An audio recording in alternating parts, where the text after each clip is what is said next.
Segundo día de capacitación a nombre del Colegio de Ingenieros, darles la bienvenida a todos nuestros amigos, tanto del Zoom como de las redes sociales, y la Cámara de Comercios e Industrias de la ciudad de Huánuco. Vamos a dar inicio al segundo día de capacitación del curso de diseño estructural de pavimentos flexibles multicapas con la metodología mecanicista, el cual ya tenemos a nuestro especialista en sala.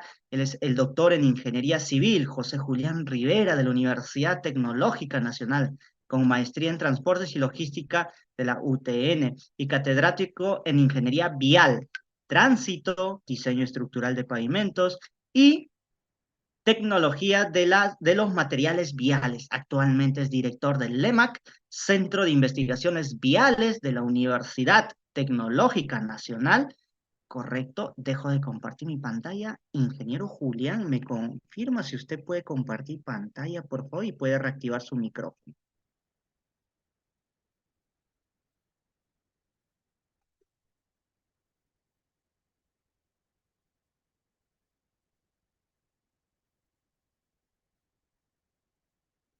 Correcto. ¿El micrófono, ingeniero?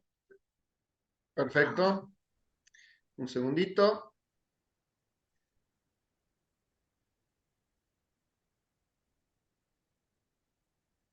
Sí, ya Bien. iniciamos, ingeniero. Sí, perfecto. Sí. Muy bien. Bueno, buenas noches nuevamente a todos y todas. Vamos entonces a darle comienzo a lo que es esta segunda jornada de la capacitación. Ahí estamos. Habíamos quedado en la clase anterior, fue antes de ayer por razones de fuerza mayor, entiendo allá en Perú, por algún tema de tormenta y demás, no se pudo dictar la clase, espero que no hayan tenido mayores inconvenientes. Quedó por eso para hoy el tema del dictado de la clase. Habíamos planteado la estructura de lo que es el diseño estructural, la idea del análisis estructural, diseño estructural, conducido mediante una metodología eminentemente mecanicista. Entonces nos habíamos planteado toda una serie de incógnitas, hay unos signos de pregunta respecto de cómo íbamos a definir diversos parámetros que intervienen en lo que sería el cálculo, que será con lo que vamos a cerrar en la tercera clase, la capacitación. Bueno, decíamos, uno de los temas que nos preguntamos es puntos de interés. ¿Dónde nos vamos a parar para analizar lo que sucede con el sistema de tensión y deformaciones? Entonces, como es probable lo que terminemos planteando sea el análisis a través de algún eje de carga del tipo dual, lo que tenemos como opción para pararnos es o ubicarnos en distintas profundidades por debajo del centro de uno de los neumáticos, entendiendo que hay una incidencia de la carga directa por debajo de ese centro, más la incidencia de la carga indirecta del otro neumático, o pararnos en la vertical, en distintas profundidades, en la vertical, en el centro entre los dos neumáticos, cosa de tener la incidencia indirecta de uno y del otro. No sabemos cuál de las dos va a ser cuál de los dos va a ser el posicionamiento más solicitado y que nos ponga del lado de la seguridad. Por eso es que el análisis estructural lo vamos a hacer al menos ubicándonos en esos puntos. Ya les digo, por debajo de una de las improntas para tener la carga directa e indirecta de la otra, o por debajo, entre medio de las dos improntas, como para tener la carga indirecta en ambos sentidos.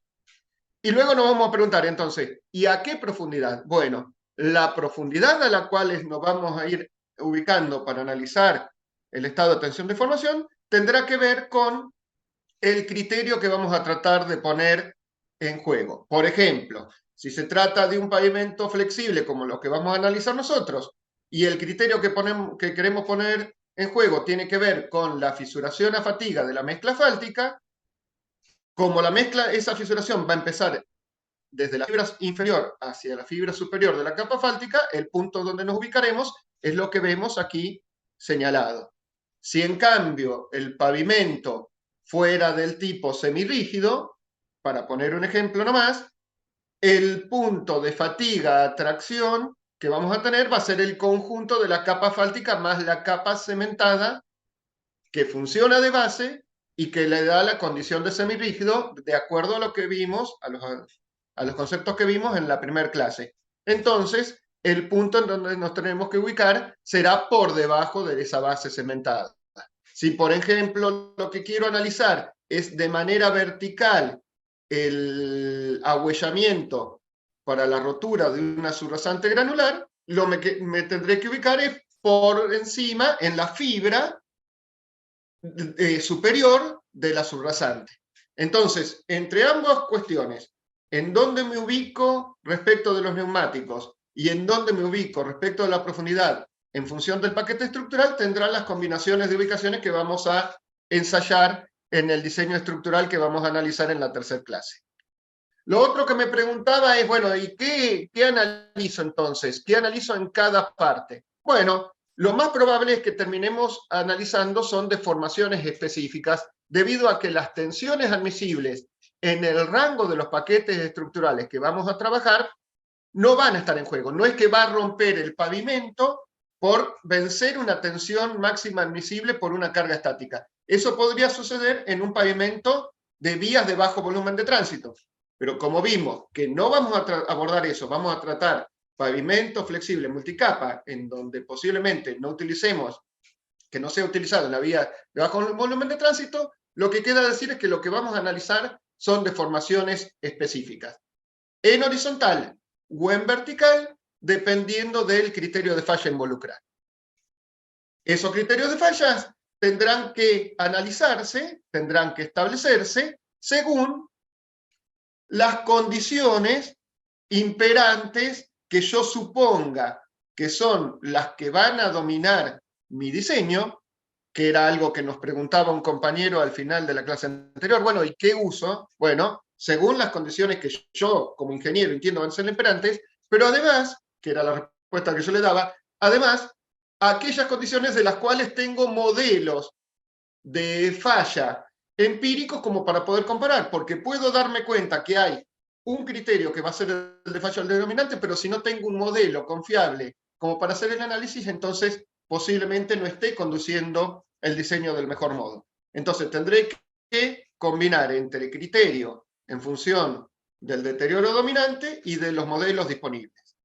¿Qué modelos disponibles? Bueno, existen los modelos más sencillos que surgen de análisis en laboratorio, de ensayos en laboratorio. Por ejemplo, acá vemos un listado de muchos modelos, todos ellos llevados adelante por distintos investigadores que intentan dar una respuesta en cuanto a la fatiga en la subrasante.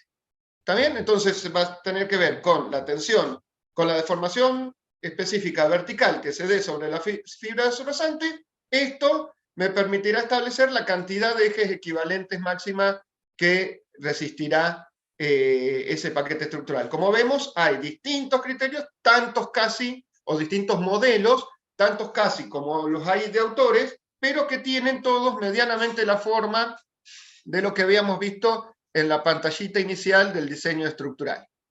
Si quiero profundizar un poco más, lo que puedo es ir hacia modelos que, además de involucrar la deformación específica, involucren características del material. Por ejemplo, en este caso, un modelo en donde involucra módulo de respuesta y deformación específica mediante coeficientes de calibración, y lo que me permitiría establecer es de una manera más ajustada, si tengo esos coeficientes de calibración, la evolución del deterioro. Es decir, en los modelos anteriores, si yo tuviera distintos materiales con distintas características mecánicas, yo eso no lo podría reflejar porque no se involucraba la característica del material, solamente se involucraba lo que daba como solicitación. En cambio, en este caso, un modelo un poco más complejo podría entrar con el módulo de respuesta. Y lo más complejo aún vendría cuando eso también lo puedo calibrar a condiciones de campo. Entonces, existen modelos más complejos todavía, en donde además de involucrar lo que me da la solicitación y lo que me da el material que yo quiero comprometer, puedo involucrar coeficientes de calibración obtenidos en campo mediante equipos ensayándose en ese sentido, que son los programas de largo plazo de análisis de pavimento. Estos los tenemos muchas veces, esos modelos, pero son también muchas veces difíciles de traer al medio local porque han sido desarrollados en otros países. Entonces, muchas veces, el hecho de tratar de encontrar modelos más complejos nos puede llevar a errores mayores que si trato de involucrar modelos más sencillos. ¿Qué modelos complejos? Por ejemplo, el MPDG, que es de la NSHRP, o que tiene su versión similar de la AASHTO, que posiblemente alguno conozca como el AASHTO 2015, te permite para los pavimentos flexibles elegir distintos criterios de falla. Como vemos, son varios los que puedo involucrar, con distintas confiabilidades y con distintos valores límites, involucrando modelos complejos en donde yo puedo utilizar la calibración de campo que recién les venía comentando. Como ven, modelos que requieren que yo haya estudiado fuertemente las distintas condiciones imperantes. Entonces, como no voy a tener muy posiblemente esos modelos a mano, lo que voy a terminar de hacer, al menos en nuestro medio local, es muy probablemente utilizar los modelos más sencillos. Para el diseño estructural que vamos a conducir en la tercera clase, o en la tercera parte de la clase, ese diseño estructural, ese análisis estructural, lo vamos a realizar justamente con los modelos sencillos que nos da el WESLEA, aunque podríamos utilizar, una vez que sabemos las deformaciones específicas, cualquier otro modelo que nosotros supongamos es de buen resultado respecto de las condiciones locales imperantes. Eso entonces respecto de los modelos a analizar. Lo otro que nos preguntábamos en algún momento era, ¿qué hacemos con el N? ¿Ante qué carga realizamos el análisis? La opción más completa sería de que para cada tipo de eje y para la estructura que yo quiero analizar, para cada tipo de eje yo analice en forma separada el consumo de fatiga y luego lo sume. Por ejemplo, yo tengo una estructura dada y tengo 3 tipos de ejes para analizar. Un eje simple de carga dual, un eje simple de carga no dual y un eje tándem dual. Tengo 3 tipos de eje. Entonces, ¿qué hago? Analizo con el simple no dual y me da, ante el criterio, por ejemplo, fatiga de pavimento, me da que me consume un 20% del total de la cantidad de ejes que yo quiero que van a pasar. Después, con el otro simple dual, me consume otros 20%. Y con el tándem, otro 20% más, para hacerlo sencillo al ejemplo. Entonces, ¿qué tengo? Que de la capacidad de resistencia a fatiga por fisuración de la capa asfáltica, tengo que uno me consume 20, el otro 20, el otro 20, tengo que me consumen un 60% para ese paquete estructural. Entonces, lo que yo podría hacer que ante ese criterio, tal vez lo que podría es reducir un poquito el diseño estructural, para que el consumo sumado de todas las tipologías de eje me lleve a un valor más cercano al 100%. Como esto puede en muchos casos resultar laborioso, lo que más probablemente realice es aplicar el análisis para un eje equivalente. Como yo lo que dije que íbamos a tratar de hacer era verificar un diseño estructural que había realizado previamente mediante otro método, en este caso en específico la guía AASHTO 93, yo ya tengo la cantidad de ejes equivalentes pasantes. Entonces, para simplificar la acción, es muy probable que yo haga eso. Tome la cantidad de ejes equivalentes y analice el eje equivalente, o sea, el semieje equivalente, que es un eje simple, dual, de 40 kN, porque como el eje tiene 80 kN, yo estaría utilizando 40 kN, el semieje. En otros países, ya algo les había comentado también, por ejemplo, si estuviera en Europa, el eje equivalente es el eje sobreancho, simple, no dual, con neumáticos de sobreancho. Entonces ahí entran el eje de 130 kN y el semieje, por lo tanto, de 65 kN en un solo neumático. ¿Está bien? Deberé analizar qué es lo que voy a aplicar. Digamos, para simplificar y no complicarles mucho la vida, para el diseño más sencillo en nuestras latitudes, en América Latina, que solemos utilizar el eje equivalente de 80 kN, yo podría realizar el cálculo de cantidad de ejes equivalentes solicitantes, por ejemplo, mediante la metodología ASTO o algún otro modelo que quiero utilizar, obtengo la cantidad de ejes equivalentes solicitantes y a el semieje de ese eje equivalente es el que lo analizo mediante el método eminentemente mecanicista. Esto, nuevamente, les digo, les va a quedar mucho más claro cuando veamos el diseño estructural utilizando el modelito. Ténganme fe que van a ver que eso se ve más claramente. Entonces, eso es respecto de establecer el eje y establecer el N, la cantidad de ejes que van a pasar durante la vida útil. ¿Qué va a pasar con ese eje? Hay que tener en cuenta que lo que tenemos que analizar no es lo que conocemos comúnmente como solicitación en cuanto a demanda, porque lo que nos aprendemos muchas veces es lo que analizamos en cuanto a demanda de manera genérica. Un compañero también en la clase anterior preguntó, ¿y la tasa de crecimiento en tránsito? Bueno, nosotros en los métodos de diseño estructural lo que hacemos es analizar con una demanda inicial y a través de la vida útil incrementarla mediante la tasa de interés compuesto, que es la tasa de crecimiento del tránsito. Todo ese análisis lo tengo que tener en cuenta al momento de definir esa cantidad de ejes equivalentes solicitante durante la vida útil, como lo haría con cualquier método de diseño estructural de pavimentos. Tendré que analizar entonces el volumen diario, la clasificación por las categorías de tránsito, cuánto lo voy a considerar cargado, si voy a usar las cargas máximas habilitadas por ley, o voy a diseñar por fuera de la ley, o por debajo de ella. Todas esas son definiciones que yo de alguna manera tengo que involucrar. Tasa de crecimiento del tránsito versus vida útil, y vida útil, pero una va en contra de la otra. Las dos tienen que estar definidas. Si esto lo analicé en cuanto a la sección de la vialidad, tendré que tener en cuenta la direccionalidad. Muchas veces tomo un 50%, pero otras veces no. Hay en casos en donde la direccionalidad no tendría por qué 50%, porque por un carril pasa más carga que en el otro. Eso muchas veces sucede. Más demanda y más carga, por lo tanto. Y también si hubiera más de un carril por sentido, o sea, una vía al menos 2+2 para arriba, también tendré que ver el factor de ocupación por carril, porque no se distribuye el tránsito, y sobre todo porque es tránsito pesado, de manera proporcional en los carriles. Es decir, si yo tuviera 4 carriles por sentido, no es que voy a tener 25% de la direccionalidad en cada uno de esos carriles. Muy probablemente en el carril más cargado, que es el externo, yo tenga un 70 y pico, 80% de la carga, porque el vehículo pesado va por el carril externo y los otros carriles son para el vehículo liviano, que tal vez yo no esté considerando en el diseño estructural.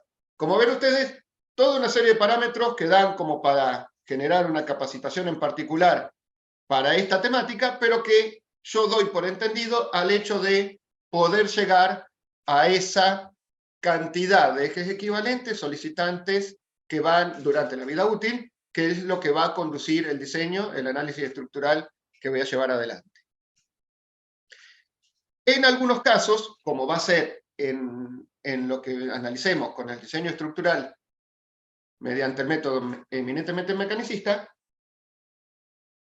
incorporaré un parámetro que yo no necesariamente, o que difícilmente yo considere en la guía Astor 23, que es el de la velocidad de la demanda. ¿Lo podría considerar en la guía Astor 23? Sí. Podría involucrarlo haciendo de algún modo medio rebuscado, pero no es lo más habitual. En cambio, en el método de diseño eminentemente mecanicista, tengo que definir una velocidad, entonces también a la demanda la voy a tener que definir con eso, con algún concepto de velocidad representativa. Otra pregunta nos hacíamos. Decíamos, la relación de Poisson, el módulo de Poisson, ¿de dónde los obtenemos? Bueno, eso es más sencillo porque generalmente está tabulado por el tipo de material. Muchas veces los métodos más simples más básicos, lo que hacen es tomar directamente 0,35 para todas las capas. Y si no, lo que hago es tomar indicaciones en cuanto a distintas publicaciones, distintos modelos de lo que yo podría estar adoptando. Ahí les muestro, por ejemplo, lo del MPDG, da los valores límites, un rango de valores en el que uno podría estar ubicándose y el valor típico que uno puede adoptar. Y aquí lo tienen también para las mezclas, eso era para las capas de base, y también lo tienen para las capas de rodamiento asfáltico en función de la temperatura imperante. Ahí está en Fahrenheit, habría que hacer la conversión a centígrados, pero digamos que si uno quiere tener algún análisis medianamente delicado en cuanto a una temperatura muy por fuera de los 20 grados centígrados, que es la que habitualmente, probablemente, yo esté analizando, bueno, me tendré que ubicar en esa temperatura y encontrar el coeficiente de Poisson, la relación de Poisson, que mejor ajuste en ese sentido. Eso va respecto de lo que yo establezca como condición climática del diseño estructural, que, nuevamente, difícilmente lo involucre en Aston 93, lo puedo involucrar, pero no es lo habitual, y que yo debo de alguna manera definir cuando el análisis lo hago con el método eminentemente mecanicista, como lo vamos a hacer en la tercera parte. Así que ahí voy a tener que definir de alguna manera, como vamos a ver en un ratito, el parámetro climático.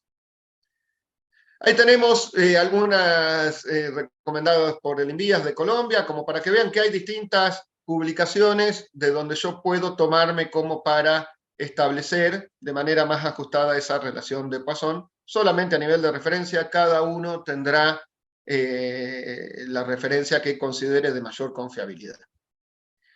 Ahí tenemos algún otro más de un texto, Juan, el 2004, que es un texto de diseño y análisis estructural de pavimentos de consulta, muy interesante, por eso es que se los hemos adjuntado al material de consulta, al material didáctico que tienen ustedes. Ustedes como material didáctico de esta capacitación tienen, por un lado, este libro como para disposición, porque consideramos que es una muy buena guía de lo que hemos estado viendo en estas clases y de lo que vamos a ver. Tienen también una serie de publicaciones de mi persona respecto de lo que son los pavimentos flexibles multicapa, mayoritariamente, como para que puedan profundizar en algunas cuestiones tecnológicas, si bien no son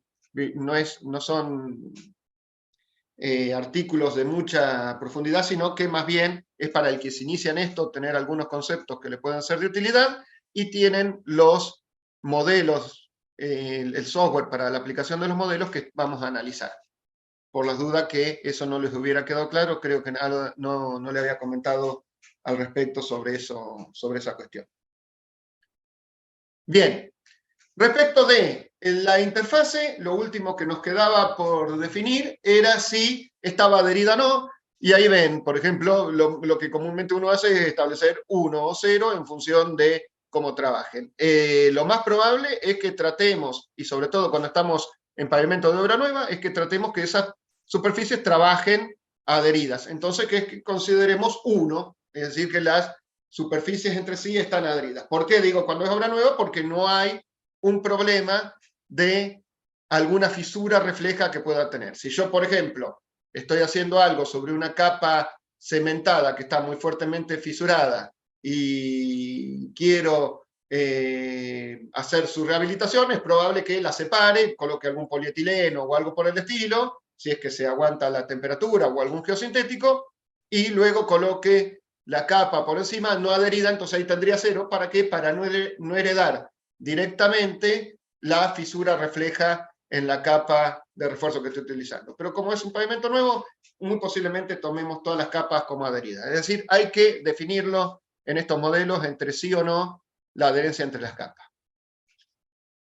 Y ahora sí, llegamos a la parte que es un poquito más compleja por ahí de exponer, que es la que nos va a llevar la mitad de tiempo que nos queda respecto de la clase de hoy, que es establecer los módulos de respuesta de los materiales. ¿Qué módulo de respuesta tenemos en la situación del paquete estructural existente? Entonces, para eso tenemos que decir que el modelo de la situación nos lleva a tres tipos de material. O un material que debe su respuesta fuertemente al ligante hidráulico existente. No quiere decir que solo hay ligante hidráulico, pero la respuesta se debe a su presencia. A un material en donde la respuesta se debe fuertemente al ligante asfáltico existente, o un material en donde la respuesta no se debe ni al ligante hidráulico ni al ligante asfáltico potencialmente existente, sino que a los granos y al comportamiento granular que tiene ese material. Es decir, tres opciones. O predomina el ligante hidráulico, o predomina el ligante asfáltico, o predomina el comportamiento granular. ¿Está bien? Ese es el modelo de comportamiento que van a adoptar los métodos mayoritariamente, eminentemente mecanicistas. ¿Qué pasa cuando lo que predomina es el comportamiento granular?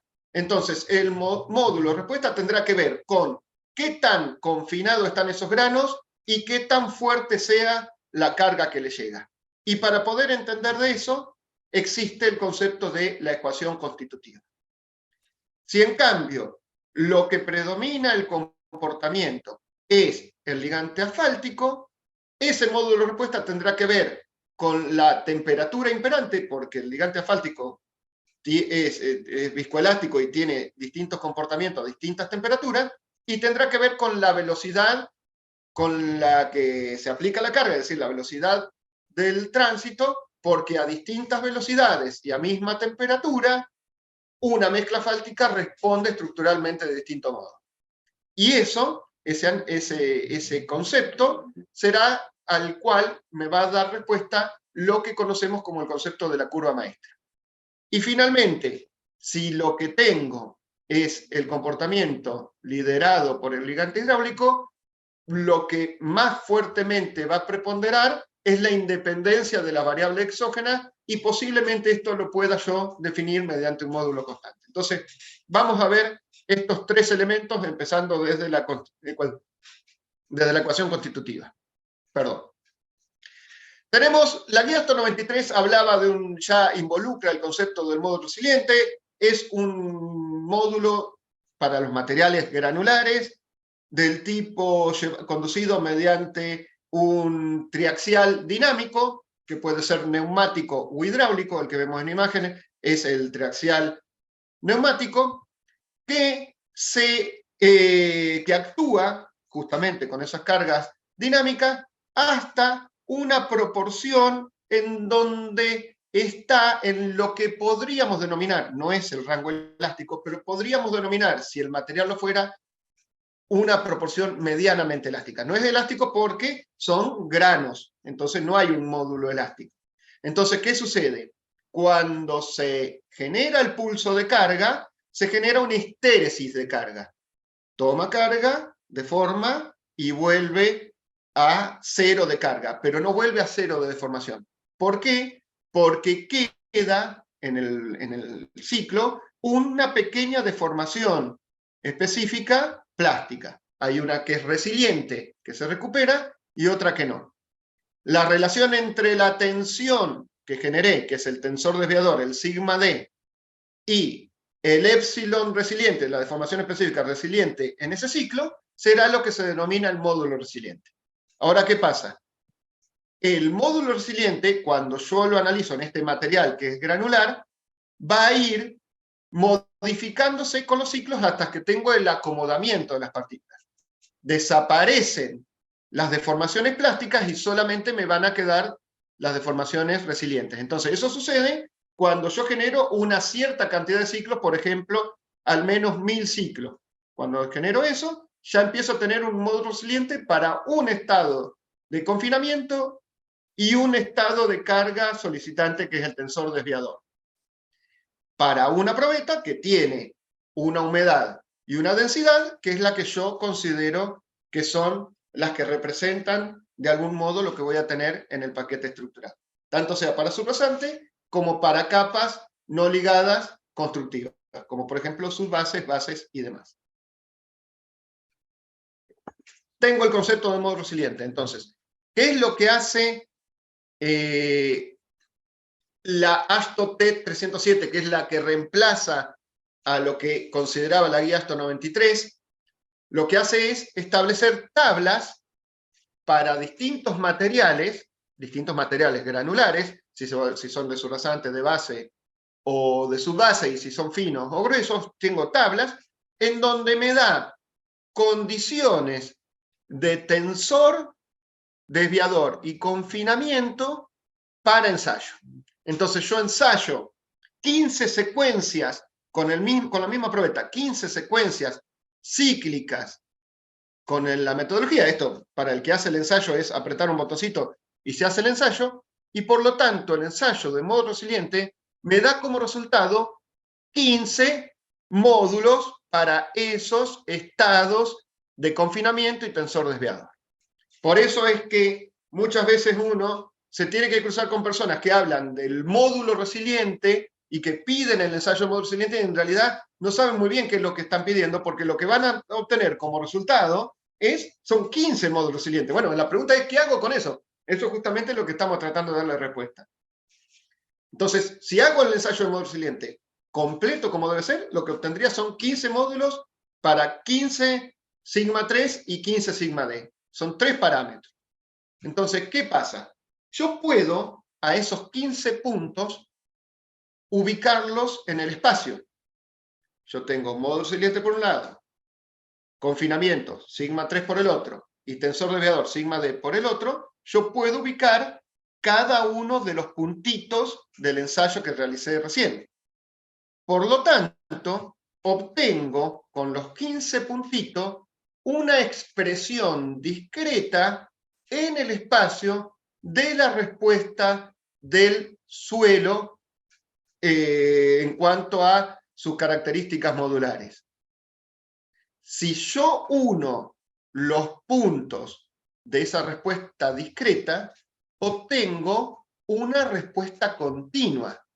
Es un plano alaviado en el espacio que me da la respuesta continua en cuanto a módulo resiliente para todas las combinaciones de tensor desviador y confinamiento que yo tenga del suelo, que voy a tener en realidad en el pavimento.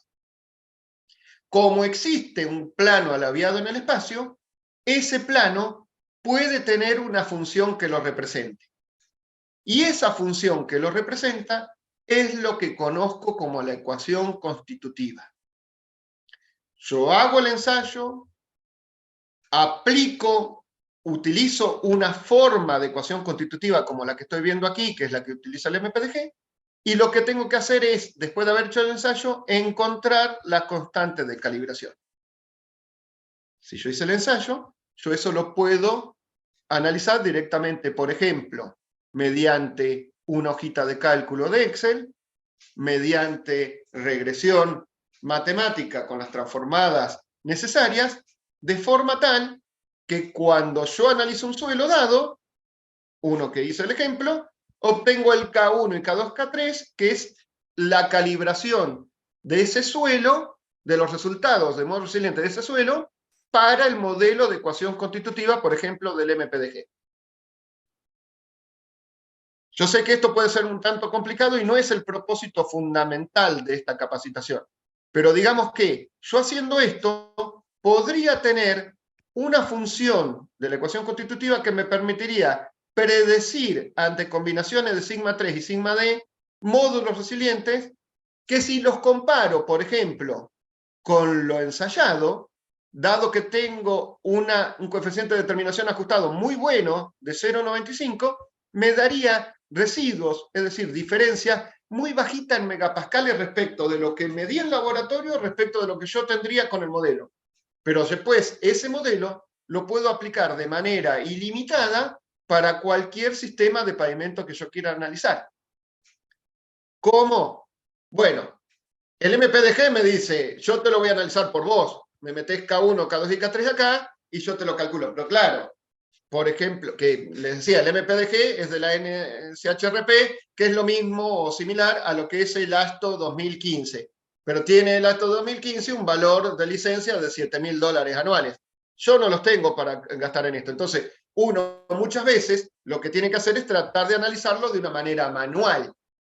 Por ejemplo, el MPDG, para esa manera manual de hacer el análisis, lo que establece es un sistema de adopción de valores iterativos en donde involucro los espesores y densidades de las capas por encima de aquella que estoy analizando, y que yo puedo, mediante la teoría de las capas elásticas que vamos a ver, aplicar una serie de análisis que son laboriosos, pero no imposibles, y que me pueden llevar a establecer finalmente el módulo de respuesta con el que está trabajando, que debería estar en el entorno del inicial que supuse.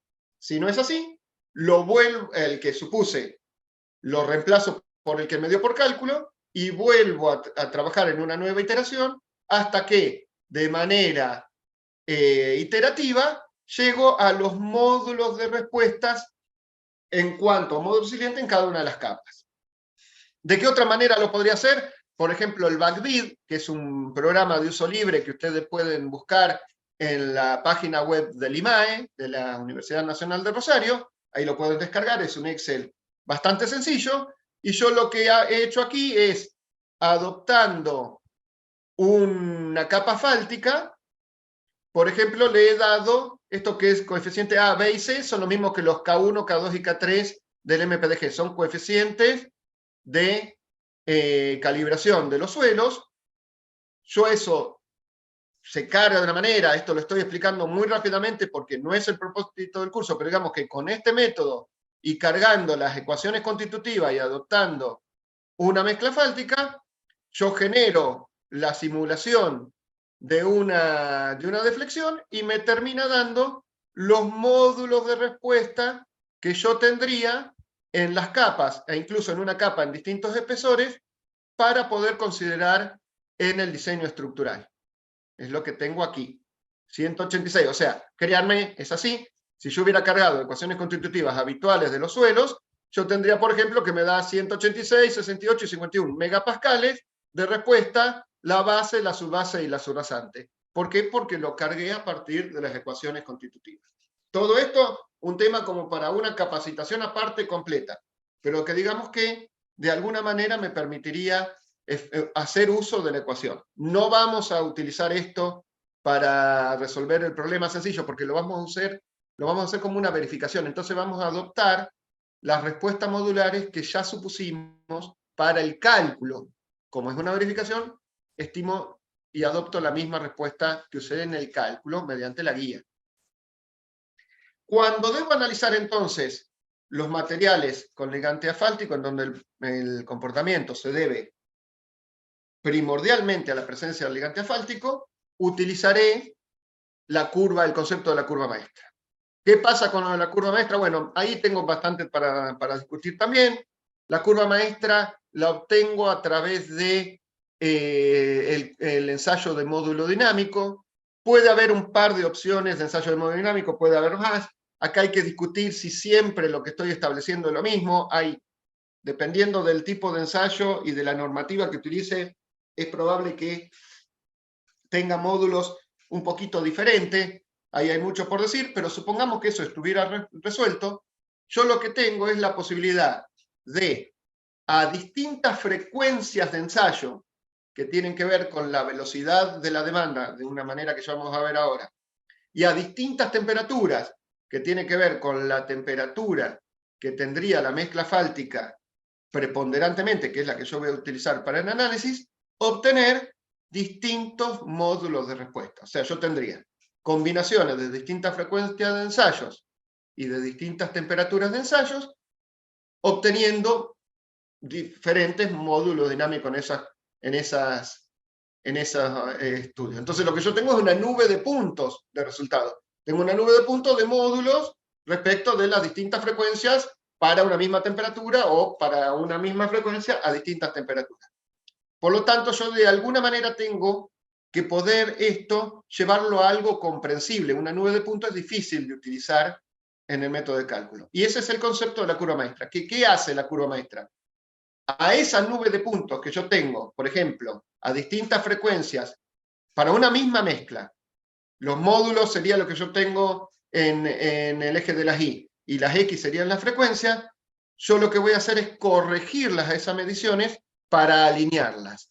Y esa alineación va a tener una ecuación que la representa, que se calibra y es la curva maestra. ¿Cómo trabaja esto? Muy básicamente, de una manera gráfica, como para dar una idea de qué está sucediendo. Si yo, por ejemplo, la temperatura de referencia que tengo es la de los triangulitos, y yo tengo los módulos de los cuadraditos que obtuve a una temperatura menor, por eso me dio más módulo, yo podría ver que entre este triangulito y este cuadradito existe un gap en donde me da el mismo módulo, pero tengo distinto gap de frecuencia. Por lo tanto, yo puedo decir que a los cuadraditos los podría mover hacia la derecha esa distancia. Y eso es lo que hago con los cuadraditos. Pero si además tengo que los rombitos a los cuadraditos tienen este gap para mismo módulo, yo para mover el rombito al triangulito tendría que mover esta distancia más esta otra, que es lo que hago aquí. Entonces con eso puedo mover los rombitos, la distancia azul. Por el otro lado, con ensayos realizados por debajo de la temperatura de referencia que yo quiero analizar, tengo las estrellitas. Están por debajo porque me dan, perdón, por arriba, por temperaturas que están por arriba. ¿Por qué sé que son temperaturas que están por arriba? Porque me dan menos módulo. Entonces, si yo me fijo, este triangulito con esta estrellita tenía esta distancia, por lo tanto yo puedo correr esta distancia aquí. Y luego si quiero correr los circulitos, tengo entre este circulito y esta estrellita esta distancia, que sumado a esta distancia entre estrellita y triangulito, me da esta distancia para corregir los circulitos. De forma tal que yo ahí tengo la curva maestra corrigiendo en función de respetar los valores modulares. Esto, que nuevamente da como para estar un rato largo, es lo que hace el concepto de la curva maestra. Lo que pasa es que en vez de hacerlo gráficamente, existen modelos que llevan a esa sinusoide de curva maestra a su ajuste mediante una serie de cálculos en donde yo involucro algunos parámetros, nada del otro mundo, y obtengo una forma de poder volcarlos en los modelos mediante, por ejemplo, los factores de corrección. Yo tengo esa curva maestra, yo tengo la curva maestra, y tengo que entrar ahora con la frecuencia que representa la velocidad, pero la velocidad no es frecuencia. Entonces, ¿qué sucede? Hay distintas maneras de poder traducir la velocidad del tránsito a una frecuencia de ensayo de referencia. Una forma de esa la puedo hacer a través del Haversiano. ¿Qué hace el Haversiano? Hace este cálculo que estamos viendo ahí en la pantalla, en donde, por ejemplo, transformo los 90 km por hora de una demanda, que generalmente no trabajo con demandas de tanta velocidad, porque el tránsito pesado en el tramo representativo es muy probable que ande a una velocidad menor, pero en este caso está calculado para 90 km por hora, que se termina traduciendo en una frecuencia de análisis de 13,9 Hz. ¿Por qué yo hice todo esto? Porque yo no puedo, seguramente con los equipos de análisis de módulo dinámico, yo no voy a poder darle 13,9 Hz de ensayo, de ciclo de ensayo, porque sería un pulso al lado del otro y el equipo no me lo permitiría hacer. Yo ando en ensayos que andan en los 2, 2,5, 3 Hz como máximo, no 13,9. Pero los corregí con mi curva maestra, entonces yo ahora puedo obtener una idea del módulo respuesta entrando a esa velocidad, porque tengo una curva maestra y no un resultado directo del ensayo. Veamos. Supónganse que yo acá tengo velocidades, acá lo que tengo en la tablita son velocidades que yo podría estar analizando como de referencia para distintos tipos de materiales, como para que ustedes tengan en cuenta en función de sus espesores y de la categoría de la vía. Pero no nos preocupemos, supongamos que lo vamos a hacer para una mezcla común que podría tener yo acá en Argentina. ¿Qué es lo que tengo yo? Yo tengo un mapa con temperaturas típicas. Si yo quisiera hacer el análisis para una única temperatura representativa del lugar donde voy a realizar el diseño, yo tengo un mapa de temperaturas ambientes típicas de la región. Entonces, yo me paro en el lugar en donde quiero hacer el análisis, entro con la temperatura del lugar en donde estoy ubicado, me fijo en el espesor que yo supongo que voy a tener como resultante y que es el que voy a analizar. Ustedes ya les he dicho, uno tiene que proponer un paquete estructural. Entonces yo propongo un espesor de capa fáltica, toco ese espesor de la capa fáltica y obtengo la temperatura de análisis que yo tendría que utilizar para la mezcla fáltica, de módulo dinámico para la mezcla fáltica. Entonces tengo temperatura de análisis. Por el otro lado, tengo la velocidad de la demanda, en este caso 65 kilómetros por hora, que me lleva a una frecuencia de 10 Hz.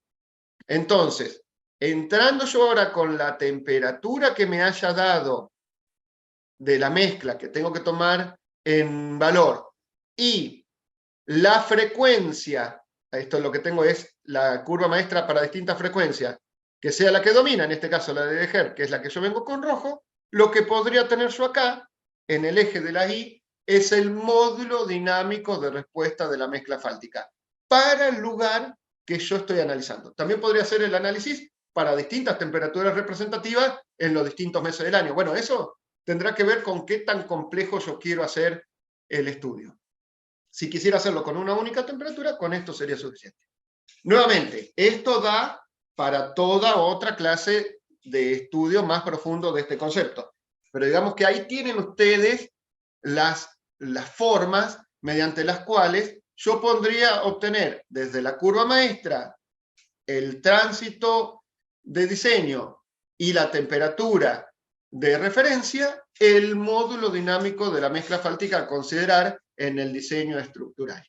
No lo vamos a usar así en la verificación. En la verificación vamos a tomar el módulo que suponemos que hubimos supuesto, que supusimos en el diseño del paquete estructural, en este caso mediante la guía hasta 93. Y lo vamos a verificar con el método eminentemente mecanicista tomando la misma respuesta modular.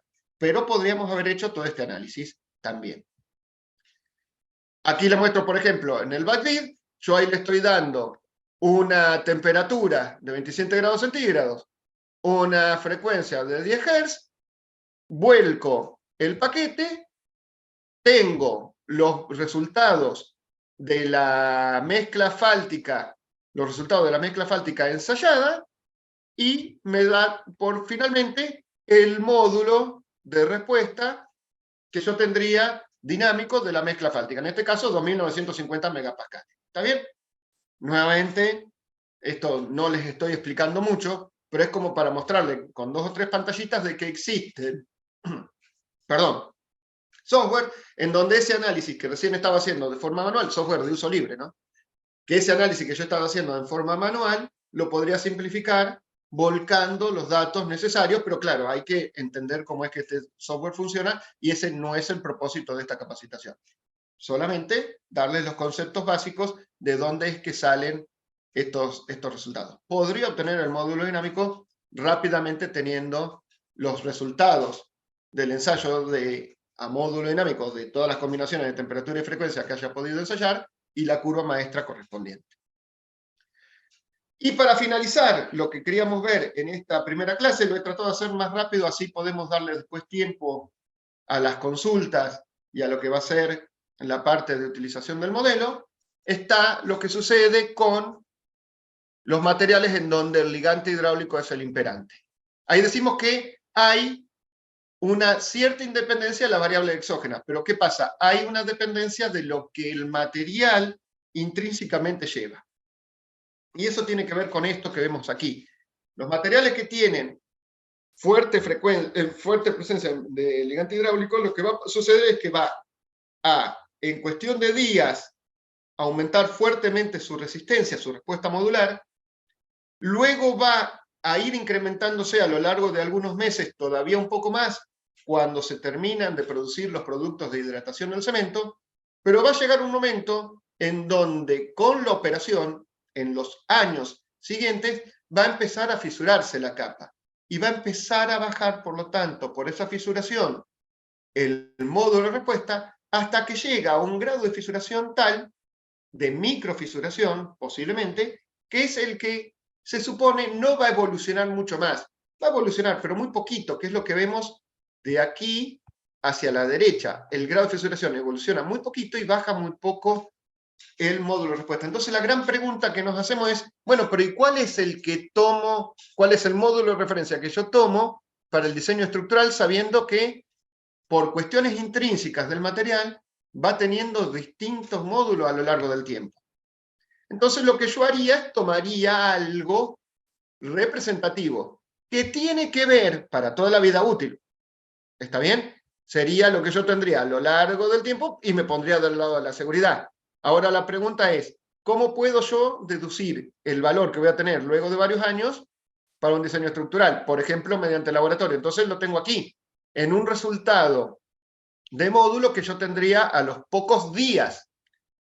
Aston 93 dice a los 7 días. La resistencia a compresión inconfinada de la probeta o el módulo de la probeta a los 7 días de edad sería el valor de referencia que podría tomar. Otras publicaciones, por ejemplo, Guillermo Tenux, nos dice, yo no tomaría a los 7 días, yo tomaría a los 28 días. La resistencia que tiene a 28 días, basado en su experiencia, dice, para mí es un indicativo de mayor grado. Bueno, habrá que ver con la bibliografía de referencia que uno le tenga más confianza, o lo que tenga imperante como reglamento o como término de referencia, a dónde me tendré que ubicar.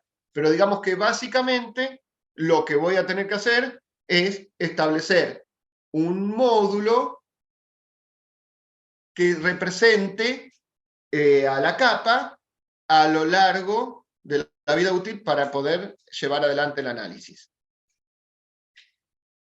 ¿Por qué yo estoy estableciendo entonces módulos constantes, tanto para los materiales granulares como para el material con ligante asfáltico, como para el material con ligante hidráulico? ¿Por qué? Porque yo quiero utilizar métodos sencillos de análisis mecanicistas, como los que vemos allí. Existen métodos que son más complejos en donde yo ya puedo analizar la respuesta modular, no con módulos constantes a lo largo de la vida útil, sino que con el concepto de daño incremental. Un módulo que se va modificando con el paso del tiempo, y no solamente con daño incremental, sino que posiblemente con módulo climático, y con respuestas modulares diferentes a los distintos climas del año.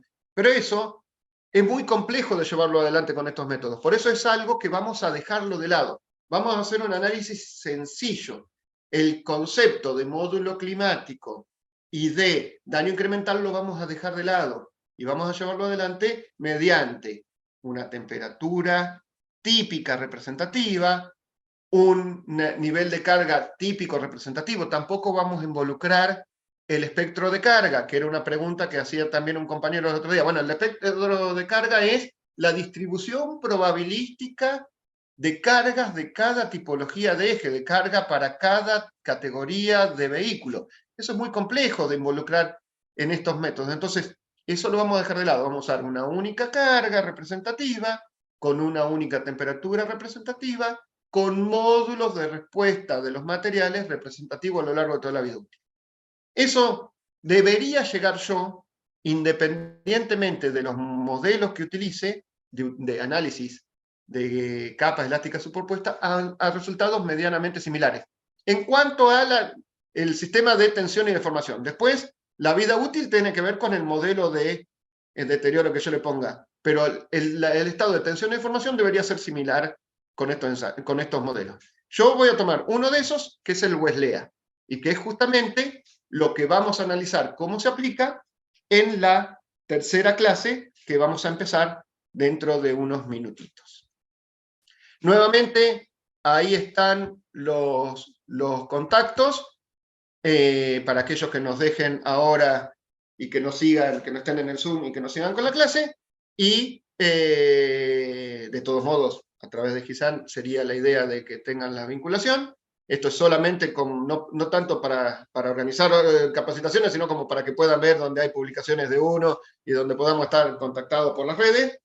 Y quedo a disposición para un par de preguntas antes de la tercera parte del curso.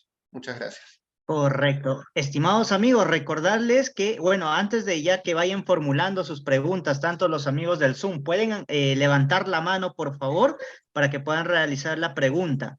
Y nuestros amigos de las redes sociales, de igual manera, por favor, vamos a la ronda de consultas mientras ustedes van formulando. A ver, voy a proyectar de forma rápida. Y el curso, recordarles, amigos, está programado hasta las 9:30 o 9:45 de la noche, hora de Perú, ya para que ustedes básicamente puedan seguir con esta capacitación. Ahora voy a compartir mi pantalla. Nuestros amigos del Zoom, por favor, si no hay preguntas, me voy a las redes sociales, ¿ok? De manera rápida, también para que ellos puedan formular.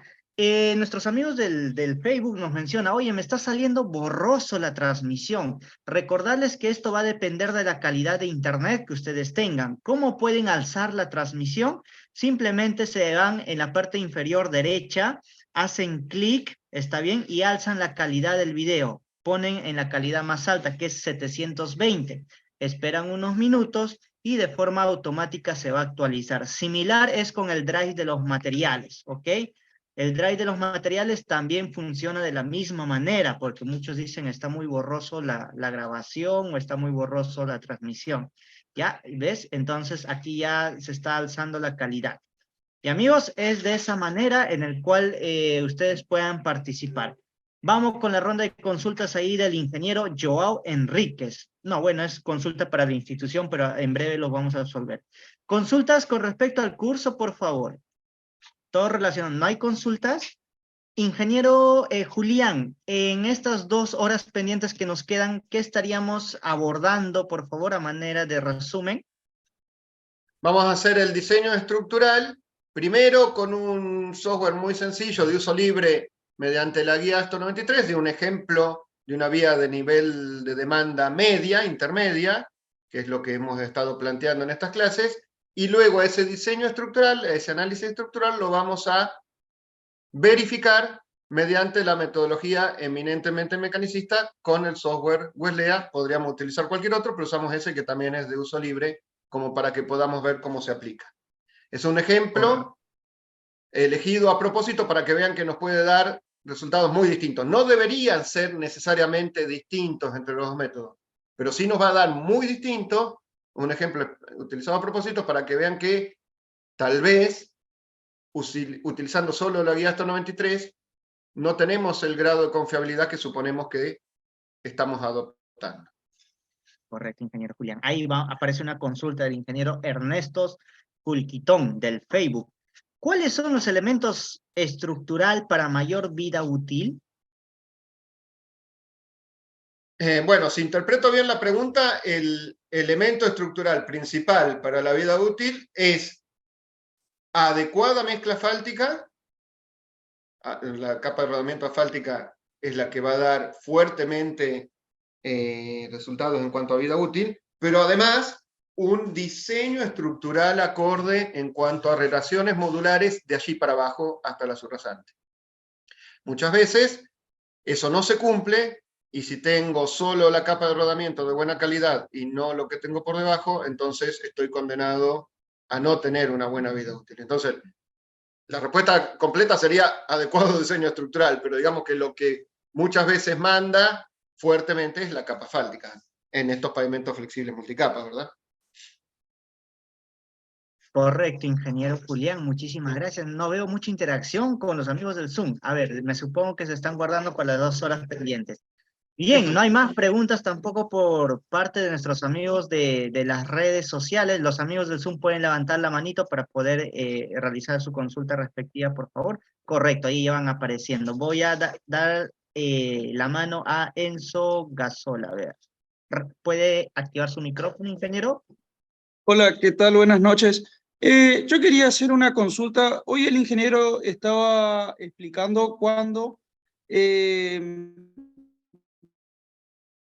módulos resilientes y que había distintas maneras de utilizarlo y de estudiarlo. Eso nosotros ahora lo vamos a hacer o analizar como un modelo común, pero en realidad se debería hacer más estudios o profundizarse más en el programa para poder realizar el diseño del pavimento. Bien, escuché un poquito cortado, pero creo que interpreto la pregunta. No es un problema del programa. ¿Está bien? Nosotros en el programa no podríamos hacer el análisis incluyendo la ecuación constitutiva para establecer el módulo resiliente en el programita que vamos a utilizar. Sí lo podría hacer mediante otros programas, como por ejemplo el de BACVID, pero con BACVID me resultaría más complicado, desde el punto de vista académico, mostrar la resolución del ejercicio. ¿Está bien?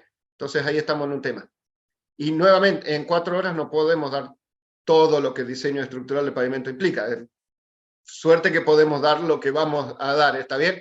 Entonces, no es que requeriría, así como está expresada la pregunta, sino que hay posibilidades para estas vías, además lo apuntamos a una vía de solicitación intermedia, en donde posiblemente, si yo tengo la ecuación constitutiva y tengo basado en análisis de modo resiliente, la podría utilizar, pero también en donde muy posiblemente no sea tan necesario haber conducido indefectiblemente el módulo resiliente y yo pueda adoptar un módulo basado en otros conceptos, que es lo mismo que hace MPDG cuando da niveles de entrada de datos 2 o 3 para el que sepa de eso. Entonces, no hay que ser tajante, no es que hubiera sido necesario. Para lo que yo apunto al curso, que son las vías de nivel de demanda intermedia, no es necesario.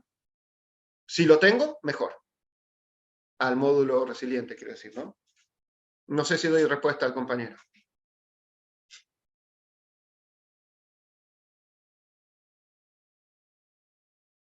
Correcto. Entonces, bien, recordarles que a todos nuestros amigos también del Zoom tienen el micrófono abierto para que puedan realizar consultas. Ya no habiendo más consultas del ingeniero Enzo, si las hay, por favor, es el momento de que pueda activar igual nuevamente su micrófono, ya para que pueda acotar algo adicional. Ok, no hay más consultas. Bien, bien, ingeniero Julián, entonces aquí hay una última consulta de Juan Carlos Sanzuesa, nos menciona, creo que aportando a la pregunta, a la primera Buenas noches. pregunta. A ver, sí, sí, ingeniero. Buenas noches. Una consulta, para imprimante asfáltico, ¿es parecido para la carpeta asfáltica el diseño con ese programa? Perdón, no la escuché a la pregunta. ¿Puede ser otra vez, por favor? Sí, sí. Para la carpeta asfáltica, yo entiendo, ¿no? Tiene un diseño, ¿no? Pero para el imprimante asfáltico, ¿es de forma parecida?